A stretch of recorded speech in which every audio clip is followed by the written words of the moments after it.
You're listening to Stories from the Presbyterian Pew. This podcast is a resource of Advocacy from the Presbyterian Pew, a 501c3 nonprofit dedicated to educating lay people in the PCA, the Presbyterian Church in America, about PCA church government and process. On our website, we offer free, self-paced courses to help you understand the Book of Church Order, the BCO. These courses cover how the BCO works in theory, but what does it actually look like in practice?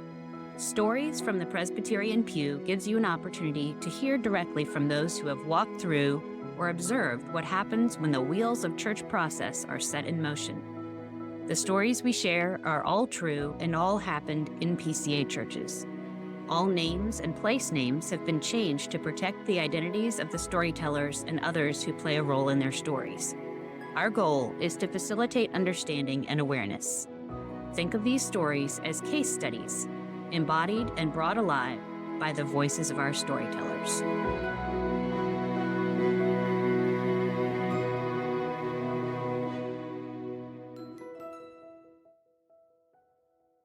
Welcome to the first story of Season 2 of the podcast. Way back at the beginning of Season 1, I told you that I was open to sharing not just stories of PCA process gone wrong, but also PCA process done well. And our first storyteller this season has one of those stories about how the courts of the PCA can be a help and a support. Becky recognizes that the church leaders involved in her story were not perfect, but they sought to care well, and the outcome is a story that is full of hope, and especially the light of the gospel in messy situations over and over and over again. One thing I found really striking was that Becky's story also overlaps with multiple stories of the discipline of pastors by presbyteries. Why do I point that out? Well, because one of the purposes of the podcast is to help us to understand the prevalence of sins, even big sins and sexual sins, among our church leaders instead of assuming that it's rare and unusual. Churches are full of sinners, and that includes the pastors. However, as Becky's story also illustrates, the answer is not to vilify pastors, but to provide accountability and community for what could otherwise be a very isolating job. Before we dive in, I have just a few technical notes on PCA-specific terms that you'll hear in this episode. Some of these we've covered in other episodes, but since we might have folks joining us for the first time in this episode, we don't want to leave anyone out of the loop. The SJC is the Standing Judicial Commission. It's the judicial body elected by the General Assembly, and it is the PCA's highest court, kind of like the Supreme Court of the PCA. MTW stands for Mission to the World, and it is the international missions arm of the PCA. When Becky and I sat down together to record this story, we spent several hours together. I've done my best to divide it into episodes by stopping and restarting at logical breaks in the flow of the narrative, so I hope you'll bear with us as we take time for her story to unfold over the course of this episode and then two more. Becky, thank you so much for joining us today to be willing to share your story with us. Could you just start by telling us a little bit about how you came to be connected with a PCA church, a little bit about your church background growing up? Sure. Well, I did not grow up in a church background or a Christian household. So I became a Christian when I turned 18. Although there was a point in time when I was a kid that my mother started taking us to church after, her father died and she was sort of wrestling with her own issues. But that was not a place I ever felt comfortable or heard the gospel or was really ever all that interested in. So I became a Christian when I was 18. After I graduated, I went off to university for a time, but then was real conflicted about what in the world I was going to do with myself. And I pursued going to Christian college after I felt called to full-time ministry. So at that point, through my own research, ended up at a Reformed college, just sort of by accident, because I didn't know a whole lot about Christian schools. And while I was there, my husband and I actually both went to the same school. And while we were both there and felt called to ministry, we were trying to figure out what denomination we should really be in. And it wasn't the one I was vaguely familiar with, and it wasn't the one my husband grew up in. We both knew those were not the right places. And it wasn't necessarily the denomination of the school we were attending at the time. They had a few things that we were kind of like, yeah, I'm not sure about that. So some of our professors and other people on staff directed us to the PCA based on the things that we believed and the things we had convictions about. And we have been in PCA churches ever since. So it's been like 25 to 30 years ago of being part of several PCA churches since then. So you, as you just mentioned, you have a long history with the PCA. And so Yes. before we even get to the things that are directly relevant to the core of your story and what we're really going to talk about in this episode, there's actually some background things that you shared with me that were also really relevant. So can you first tell us about the first pastor that your husband worked for, and your involvement in the process that unfolded there? Sure. Technically, it was the first PCA church we worked for, and the pastor retired 6 months after we got there, and then we hired a new pastor. So it was the new pastor. So technically the second, but it's not important. But anyway, this person has a very well-known and connected name, which for us as very young, new to ministry kind of people was almost sort of like starstruck status with this person. And we were very close. He was a pastor and a mentor, a very wise person, who had a lot of experience. And we just felt really grateful that we had this opportunity to serve with this person. And a year or so, I think it was a year, after working with him, he was arrested. And this eventually, and it was for a pretty heinous thing. Don't really want to go into, but he was eventually deposed from the PCA. And there was also a legal trial in which my husband and I were also both involved in. So that was not a great start to ministry for us. It was very difficult for two very young, impressionable people new to ministry. Yeah, I can only imagine. So what were some of the lessons or takeaways you took from that kind of first experience or look at church discipline and that sort of thing? Sure. I would say the hugest issue was communication, and in so many facets of that, between the presbytery and the session, between the session and the church, there was just no communication was happening, and that allowed a lot of rumors and gossip and just all kinds of stuff happening, that didn't serve the church well. It didn't serve the presbytery well, really, either, because the church has a very bad opinion of what happened because they didn't really know. Um, we happened to be a little closer because we were involved in the legal aspect of it. So we were aware of things that were happening, even though they weren't communicated from the presbytery to the church. Um, and there are still some people today affiliated with the church or during that time who don't know the actual outcomes of what happened with this story. They believe certain things, because they were never told the truth of what happened. So for us, communication and transparency became really important, and not in ways where you sort of throw somebody's laundry all out there for everyone to see, but there is a gracious yet truthful way to communicate even hard things that are happening. And when you don't do that, it leaves a mess for everyone else to figure out, and they do not usually make the right assumptions. Amen. Yeah, really important words there. So next, there was another situation that came up, right? When your husband was working as a youth pastor. Can you tell us some about that situation?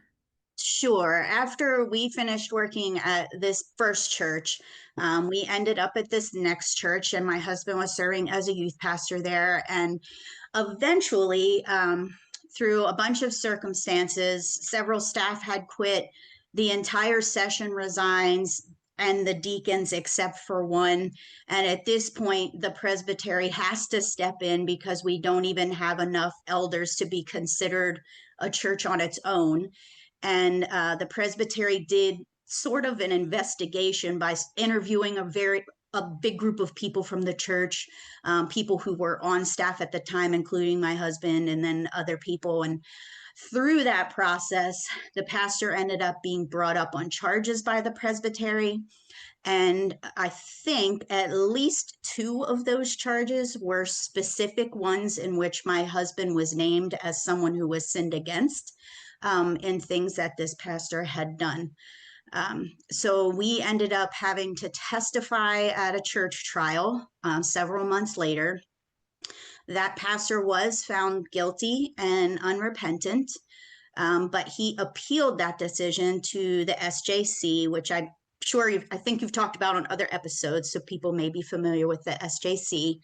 And they reversed the decision, but not on merits of innocence, on procedural issues. And they basically wrote a manual of how the presbytery should have handled it and sent it back to the presbytery.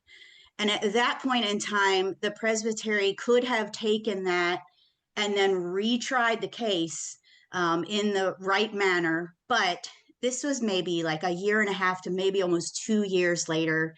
And they were exhausted and they were just sort of fed up with it. And so there was also maybe some speculation that he would end up leaving the denomination anyway. So they just didn't pursue the retrying of the case. And we had moved on to another position, so we were no longer at that church anyway. And the man did end up staying in the position and staying in the denomination. He continued with many of the same behaviors that we had experienced until his retirement, really.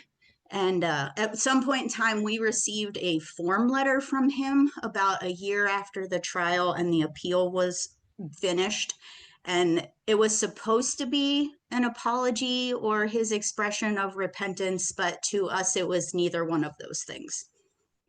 And were there any lessons or takeaways that you had from that experience?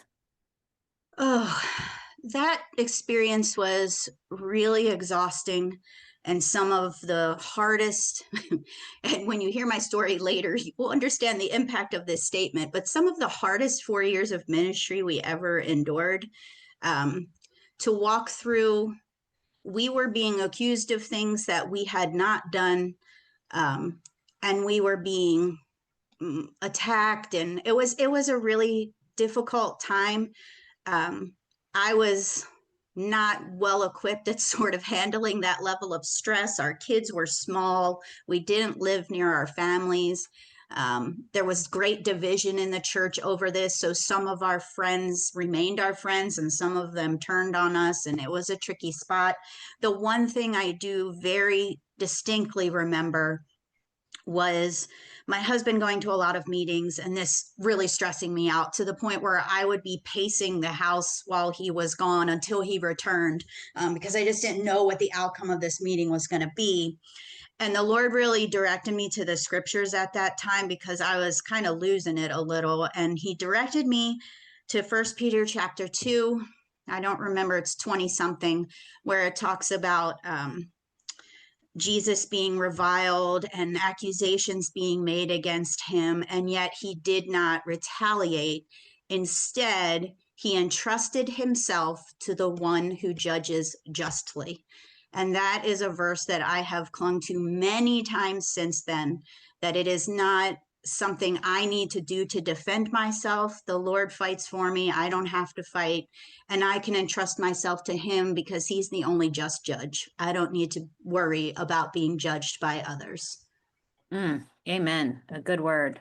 A really good word. So after some service in different churches in the States, your family, you and your husband became involved with ministry through MTW.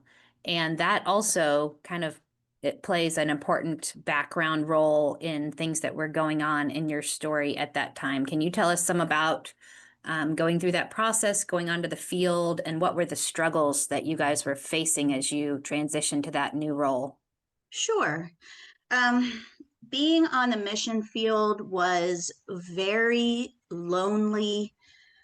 It was very isolating. Our connections to the US were kind of fading away while we were gone. People would move on and just kind of forget about us, which is normal. That's not, a judgment. It's just something that happens.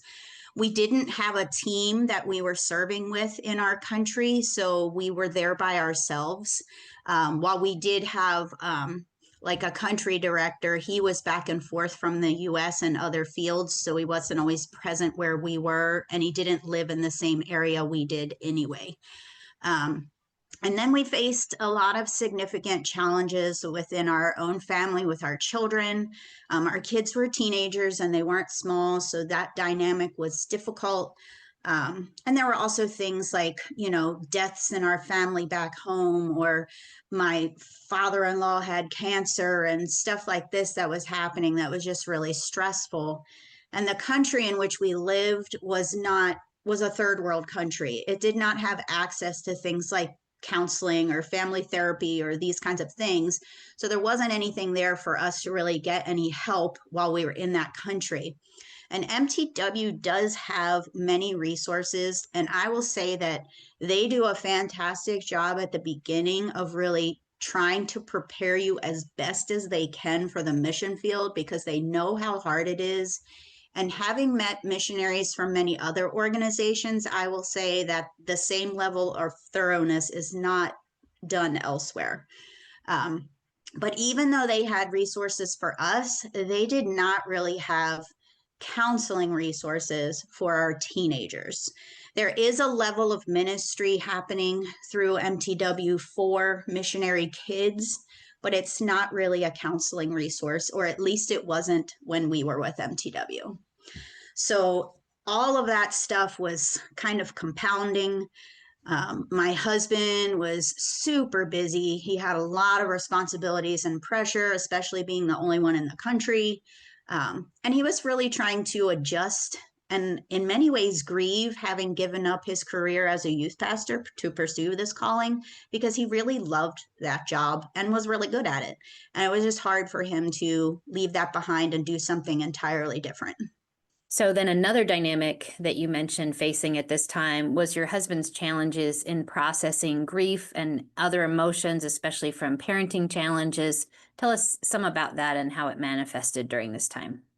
Sure. So, as I've mentioned already, the mission field for us and for many missionaries we've met is a life filled with grief, which I know sounds weird for people who've never been missionaries, but it is constant grief because even though you've made this one big sacrifice to move overseas, there are daily and sometimes hourly sacrifices involved when you're living in a country that is not your own. I mean, every red tape government process that you have to jump through is incredibly different and difficult. Grocery shopping can be crazy. And for us with teenagers, we were giving things up like prom and graduations and other things that you'd probably always dream for your children that now we weren't having. And we were watching all of our friends back in the States having these experiences through social media. We could see their pictures, and our kids weren't having that. They didn't go to school. They were homeschooled with me because we didn't have a choice in the country that we were in. And it was just really hard for them.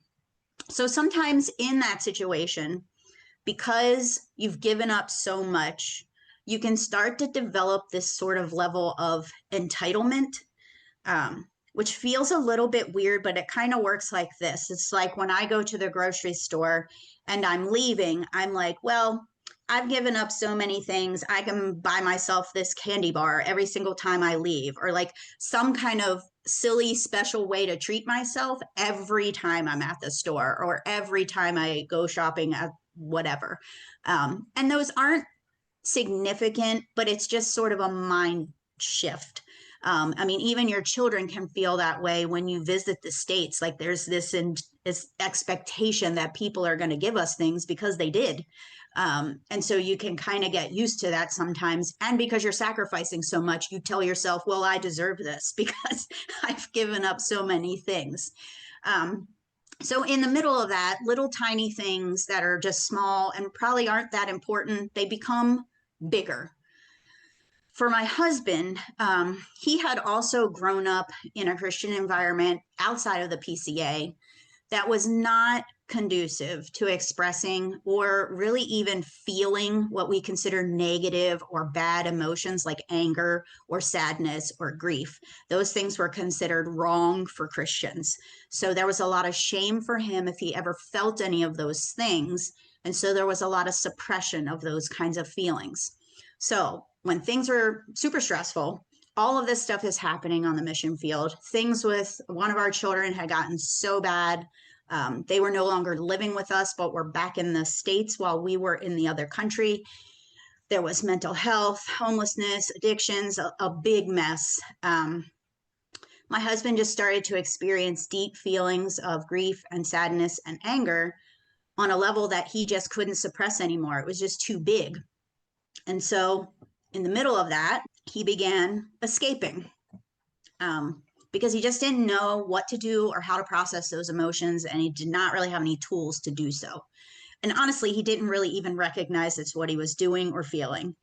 And those escapes at first were just really innocent things, like things that really aren't all that obvious or are all that harmful. Things like playing too many games on his phone, or buying too many candy bars, or buying too much Amazon shopping, or, different things that we all tend to do sometimes when we're struggling.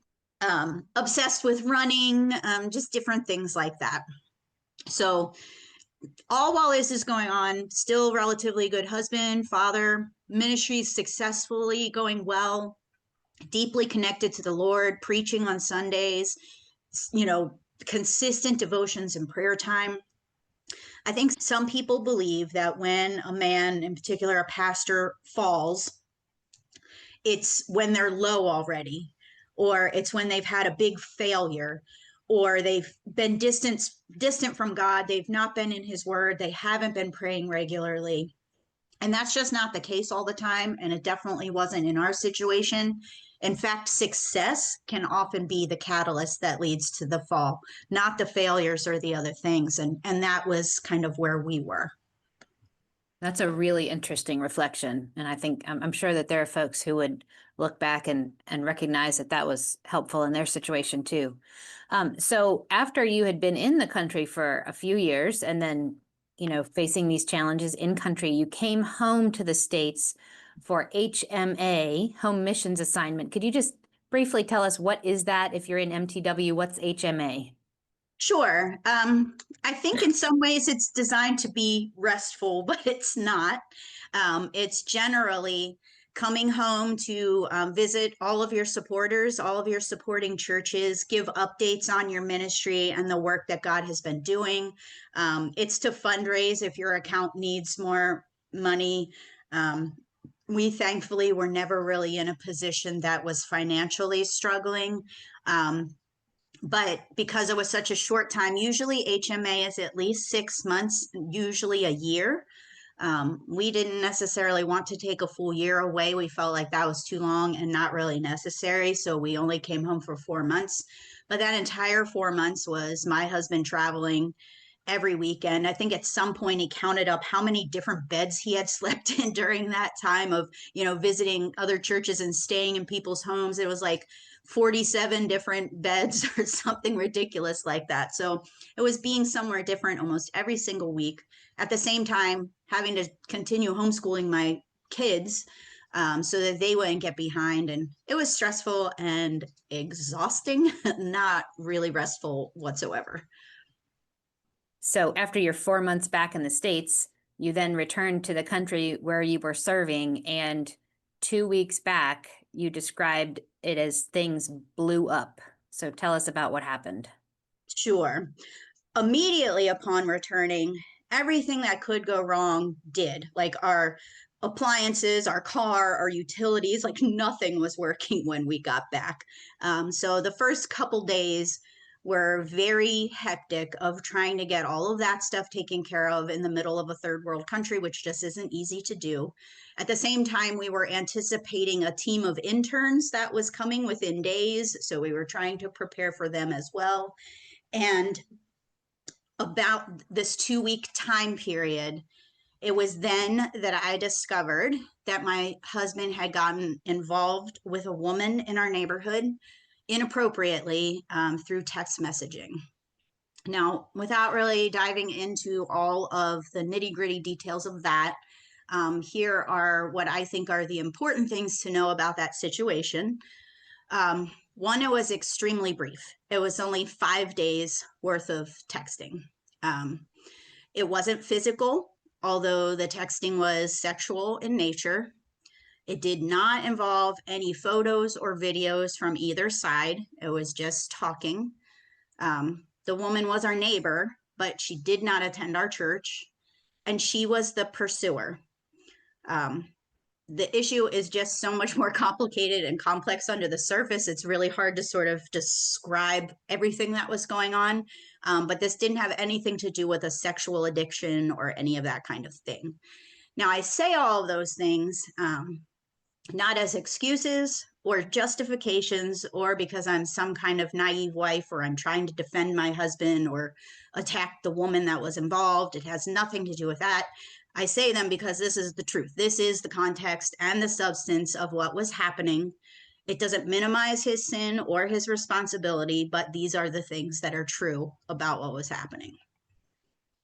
Yeah, yeah. Thank you for that articulation of the context, because that it really does matter, especially going forward to understanding how this unfolds. So Sure, the words are hard to choose because people make assumptions when you use certain words. So we had to find a way to communicate what to me as a wife feels like adultery, but is not in its essence defined as adultery by other people. So if I use that word, people make an assumption about what it was. And so trying to navigate the words carefully to be truthful about what happened and the impact of it in ways that people didn't jump to conclusions, but they still did. So we did the best we could, but people still made their own assumptions about what was going on. yeah, that's a great point. That's a great point. Words having meanings, even if you don't intend to communicate that, and what somebody might take away is not necessarily what you were intending to put out about the situation. So when you discovered this and you confronted him, maybe initially some denial, but then eventually he did confess.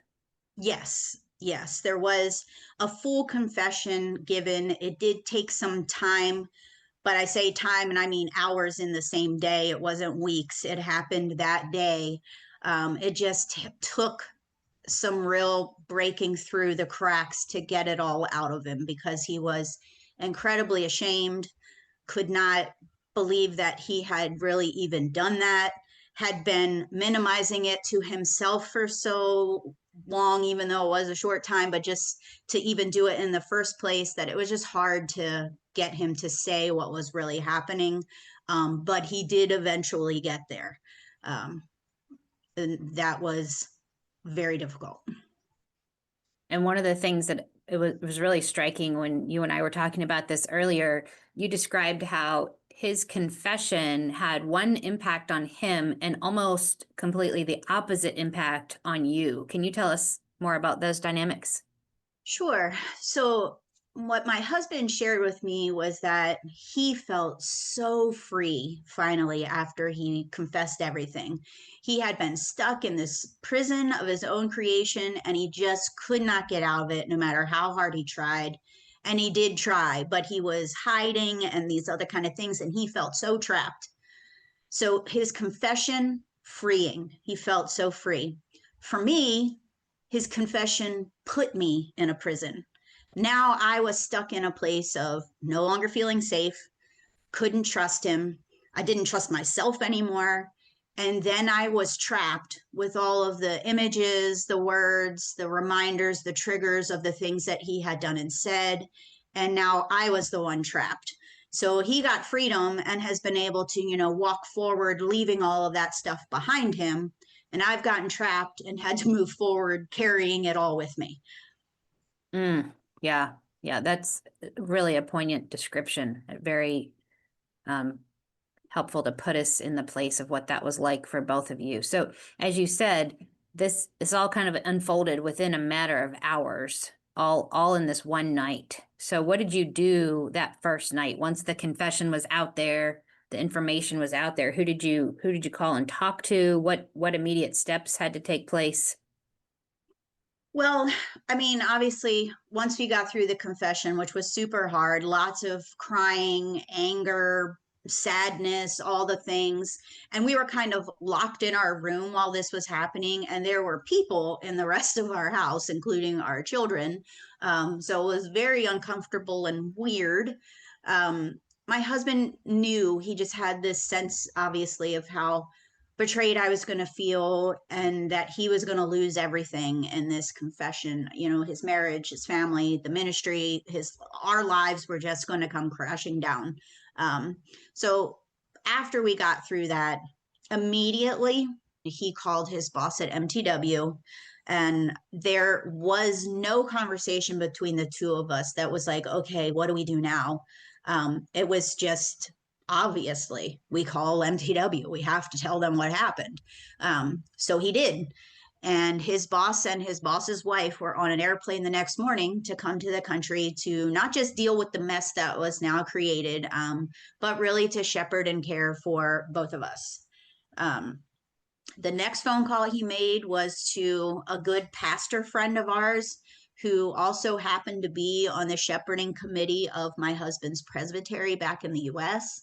And that pastor had just spent the last week with us in our country because he had come to do a trip, and was visiting. So he had left the day before this entire event happened.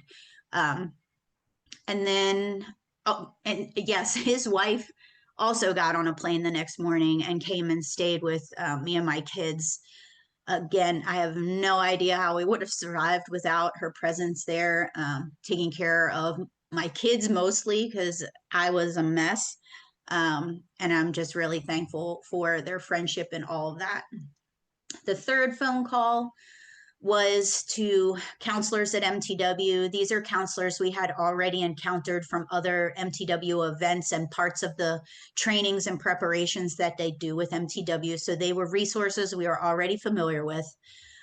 So we talked with two of them in particular. And then after that, there was at least another phone call to another mentor. When you're on the field, I don't think every field has this with MTW, but many do, where you're paired with a pastor in the US that's called your team pastor, and they're responsible to sort of check in with you and the people on your team to pastor you and be a resource for you. So we had a team pastor, and we have become very good friends with them, and had leaned on them pretty heavily through some of the other trauma with our family. So they were already familiar with us, and my husband called them. Um, and there were lots of other phone calls to close friends and other people who were going to be very shocked and surprised by everything that was happening. Of course, calls to family members now who had to be notified we were leaving the country and why we were leaving the country and all kinds of other things. And that some of that happened that day, some of it happened later. As far as immediate steps, with MTW, he was put on an administrative leave immediately. And then a plan was being formed for us to return to the States. You can't just sort of pick up and leave the next day. There's a lot of loose ends to sort of tie up. So we spent the next few days meeting with many of the pastors we worked with, and telling them what would happen, what had happened, and that we were going to have to leave. And we weren't sure what the outcome was going to be because we really didn't know. It was up to the shepherding committee and the presbytery what would happen moving forward. Yeah, yeah. So to help us understand kind of the PCA church government angle of this, can you explain a little bit about the roles of, you said he called his boss at MTW, and then he also spoke to the pastor friend who was on the shepherding committee of the presbytery. So what is that interplay like between MTW and presbytery in a situation like this? Sure. So obviously, MTW at this point is his employer. So they put him on an administrative leave. But their posture and their role from the beginning was really to be submissive to whatever judgment the presbytery would reach, because my husband is a TE, he's a teaching elder. So he answers to a presbytery, and that's really the authority, body of authority that's over him. So their posture was really to be submissive to whatever judgment they would reach at the end of this process. And depending on that outcome, they would then determine if he could return to his work at MTW. And you mentioned that there were lots of people in your house as all of this was unfolding, including, of course, your own children. So tell us about the conversations that you had with your children, and then also with the interns who were staying with you all. Sure. So again, it was that night my husband sat down with our children to tell them what happened. And obviously, there weren't details given, but the gist was there enough, and they were old enough to understand. And the consequences weren't something we could hide. So there was no way for us to sort of deal with this behind closed doors and let our children be naive to what was happening. There just was no possible way for that. They were devastated, to say the least. They loved their dad and they respected their dad, and this was really difficult for them to swallow as something that he would do at all. One of our kids was beyond angry and upset. The other one expressed her love for her dad and her desire. She wanted me to forgive him, and she was struggling with that because at the outset of this, none of us really saw a path forward for the marriage to continue. We were just kind of all assuming everything was done and this whole thing was breaking apart, and we just didn't know what was going to happen.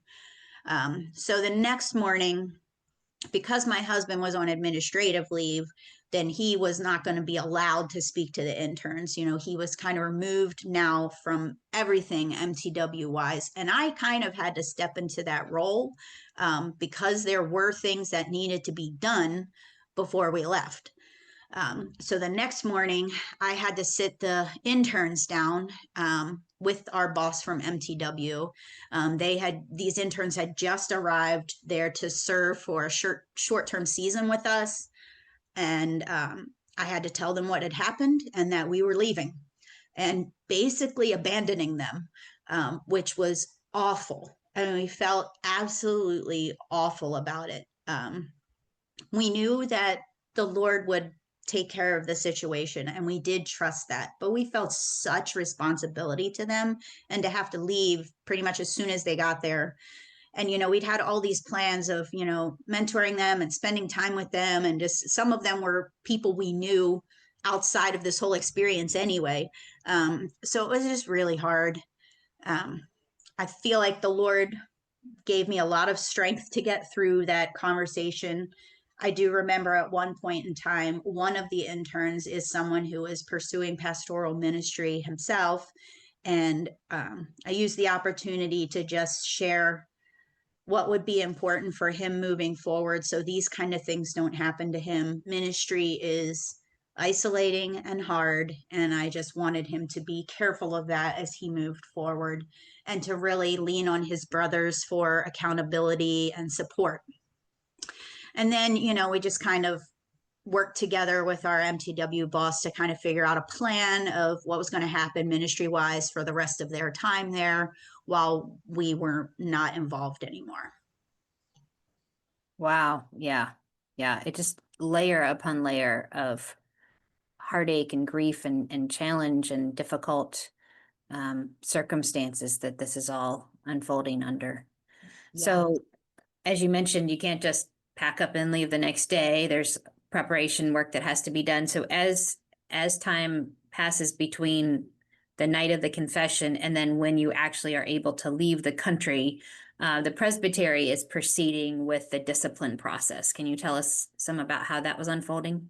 Sure. Yeah, there were a couple more weeks, obviously, in country. We no longer have a house in the US, so we had to secure temporary housing and transportation and all those logistical things, and, figuring out what we're going to do with all our stuff in the country we were living in. It was all of that. And at the same time, starting to work with the presbytery with this discipline process. So there were a lot of phone conversations and emails back and forth, in particular between my husband and the shepherding committee. But because my husband had brought this sin to them, he wasn't being charged by someone else. And he was repentant. His case was considered a case without process, which meant that a trial and an investigation were not necessary because there was no dispute over the facts of what happened. My husband laid it all out there for them about what had happened. So there wasn't any disputing of that. So then the shepherding committee would draft what is called a statement of facts, and that would be read at a future presbytery meeting.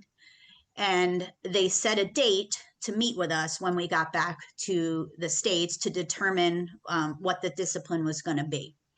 So the committee worked on the statement. I think particularly the head of the committee was drafting the statement of facts initially.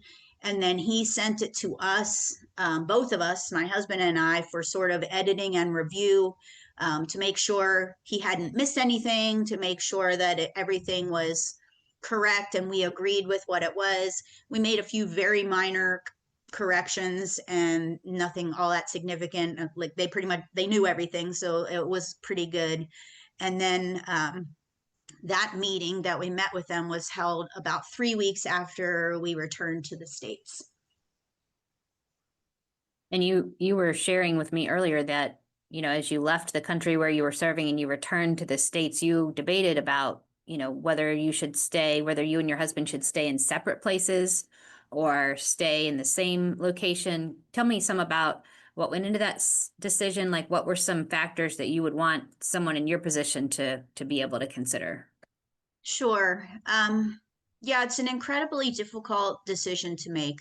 To be perfectly honest, initially, I just couldn't even be in the same room with him. So I just didn't want him in our home, and neither did our children. It was incredibly painful, and we didn't know what to do. But as time went on and my heart was softened towards him, I wanted to be with him and to walk through this together. So we never lived apart. He did stay outside of our home for maybe 5 or 6 nights at the very beginning. He stayed with our MTW boss, and his wife stayed with me. But we never really lived apart. We were counseled that if at all possible, it would be best for everyone to be under one roof. While ultimately we believed it would be best for everyone for us to reconcile, I'm not sure we necessarily agreed with, or at least I did not necessarily agree with that. At the time, I listened and took that counsel because I didn't really know any better. But now, having walked through it, I'm not sure that is always the wisest thing to do. It's extremely difficult to heal and to pursue healing when the person who hurt you so bad is in your face every single day and still in the position of someone who's supposed to be comforting you. It's a weird contradiction. We just kept stepping all over each other, and that would make the progress harder. It's like 2 broken pieces of glass trying to put themselves back together, but they just keep cutting each other. Because obviously we're not perfect, so we still do normal little things that happen in marriage, but in this context, they just felt so much bigger and just made everything so much harder. It might have been better to have had some space. I know his presence was really difficult for my kids, and it made me less available to care for them because I was completely consumed in what was going on with the marriage. And so parenting them through it was nearly impossible. I just did not feel capable of being able to do it. So again, I can't really presume what someone should or shouldn't do in this situation. Um, when we have talked with people since about these kind of things, we say, there may be wisdom in distance. Maybe there's not. Maybe that would create a problem for someone. I don't know, but it is something that people should wrestle through. And if it becomes too difficult to heal, and that's really what you want to do, you do want to reconcile, you do want to heal, but living under the same roof can sometimes be really hard to do that. Yeah. I really appreciate your pointing out that living separately could actually be an important part of ultimate reconciliation. So it's not Yeah, like an either or. right. Yeah. So once you got back to the States, you mentioned that, there was a plan for you guys to meet with the shepherding committee. So tell us about, you also were involved in that process. What was going on with the shepherding committee at that point?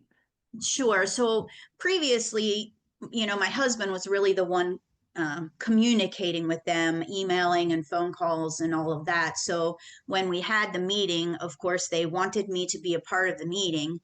And while I was there, they really wanted to see if he was truly repentant. They wanted to hear from me if there were other issues like drugs or alcohol or pornography or all of these other kind of things. And I was honest that none of those were a struggle. Those were not things that were an issue or were happening.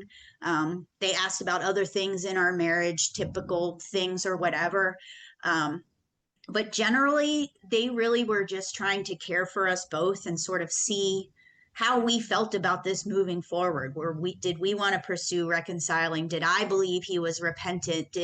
What was happening here?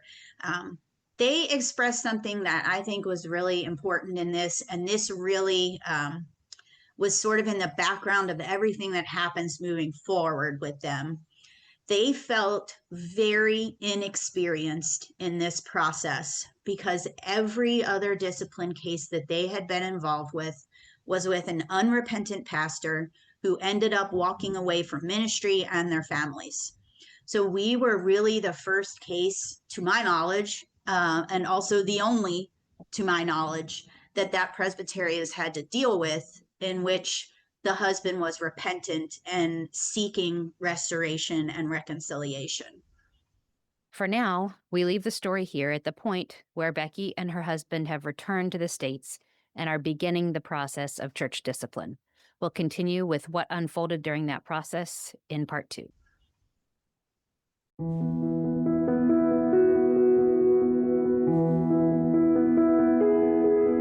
Thank you for listening to today's episode.